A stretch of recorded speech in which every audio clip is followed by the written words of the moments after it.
सनातन धर्म और इस्लाम ट्रस्ट में आपका स्वागत है। मैं बताने जा रहा हूँ कि कुरान में नहीं है और न इसका कहीं जिक्र भी है। आज का बहुत लोग महत्व देते हैं। वास्तविकता ये है कि बरद और उहद की लड़ाई में बहुत मुसलमान मारे गए और मारने के बाद से जब मुसलमानों की मौत हो गई तो उनकी औरतें जो हैं बेवा हो गई और उन बेवाओं की व्यवस्था करने के लिए मोहम्मद साहब ने कहा कि प्रत्येक आदमी अपने सामर्थ्य के अनुसार 4 शादी तक कर सकता है। तो मुसलमान क्या करने लगे, अपने सामर्थ्य के अनुसार जो है वो शादी करने लगे। मोहम्मद साहब ने कहा कि शादी आप कर लेते हैं तो निकाह मान ली जाएगी और यदि कोई परेशानी बस आप नहीं निर्वाह कर पा रहे हैं तो उसको तलाक दे देंगे तो तलाक नहीं माना जाएगा। इस तरह से करते हुए सारे मुसलमान जो है उन बेसहारा औरतों के लिए सहयोग करने लगे और अपने घर में रखने लगे। लेकिन एक परिस्थिति ऐसी आ गई कि कुछ मुसलमान सोचने लगे, जो बहुत सामर्थ्यवान थे, कि हम भी तो रख सकते हैं।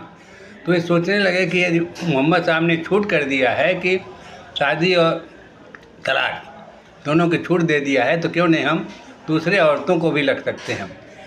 तो उन्होंने क्या किया कि जो गरीब मुसलमान थे, जिनकी औरतों को पसंद करते थे, ज़बरदस्ती लेकर आकर कहे कि हम इनको रख सकते हैं, क्योंकि मोहम्मद साहब ने आदेश किया कि 4 शादी की जा सकती है।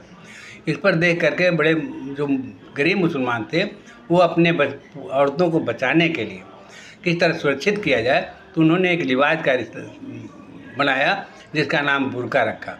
बुर्का में केवल आँख दिखाई देती है और कुछ नहीं दिखाई देता है। उसके अंदर हम समझ सकते हैं कि उसमें बूढ़ी औरत है कि जवान औरत है, वह आदमी है कि कौन है, ये समझ नहीं पाते हैं। कुरूप औरत है कि सुंदर औरत है, नहीं समझ में आता है। इसलिए लोग जो है उसको न समझ पाने के कारण वे लोग जो है उन औरतों पर हाथ नहीं बढ़ा सके और उनकी सुरक्षा हो गई। इस पर जो है गरीब मुसलमान जो है उस बुर्के का इस्तेमाल किया और अपनी औरतों की सुरक्षा की व्यवस्था किया। यह जो केवल मुसलमान की अयाशी का परिणाम है, जिसके कारण की ये स्थिति पैदा हो गई और बुर्के का निर्माण हुआ। और उस स्थिति में कहीं भी कुरान में बुर्के का जिक्र नहीं है, किस तरह की कोई वस्त्र का कोई जिक्र ही नहीं है। इसलिए कुरान की मान्यता जो है बुर्के की नहीं है। इसलिए इस बुर्के को बैन कर देना चाहिए, कहीं भी बुर्के का इस्तेमाल नहीं होना चाहिए। ये जो है राष्ट्रीय सुरक्षा के लिए बहुत घातक है। अतः इन शब्दों के साथ जय हिंद, जय भारत। आप इसको सब्सक्राइब कीजिए और अधिक से अधिक दूरी तक बनाइए, ताकि ये मुसलमानों का जो भ्रम है कि बुर्का हम लोगों का लिबास है, ये समाप्त किया जा सके। इस संदर्भ में मैं इस